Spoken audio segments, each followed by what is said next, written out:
హాస్యగాడు. పూర్వం ఒక గ్రామంలో ఒక హాస్యగాడు ఉండేవాడు. అతను అందరినీ తన చెలోక్తులతో నవ్విస్తూ అందరికీ ఇష్టుడిగా ఉండేవాడు. ఆ గ్రామంలోనే ఒక మోతుబరి ఉన్నాడు. ఆయన వేటలో ఆరితేరినవాడు. ఒక ఏడు తెగుళ్ల వల్ల ఆయన పంట అంతా దెబ్బతిన్నది. ఆ దిగులుతో ఆయన మంచం పట్టాడు. ఈ సంగతి తెలియగానే హాస్యగాడు ఆయనను చూడబోయి ఆదుర్దాగా, బాబుగారు, కొండ మీద నుంచి పులి దిగి వచ్చి మా ఇంట్లో జొరబడింది. తమరు వచ్చి దాన్ని కొట్టి మమ్మల్ని కాపాడాలి అన్నాడు.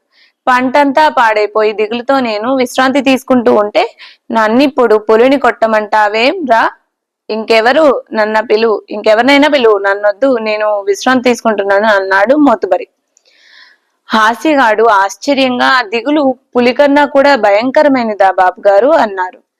దానితో మోతుబరికి పౌరుషం వచ్చి మంచం మీద నుంచి లేచి, ఏది తుపాకీ అన్నాడు. హాస్యగాడు ఆయనను వారిస్తూ, పులి లేదులేండి, పులిని కొట్టగలవాడు దిగులుకు ఎలా తలవంచాడా అని తెలుసుకోవటానికి అన్నాను అన్నాడు.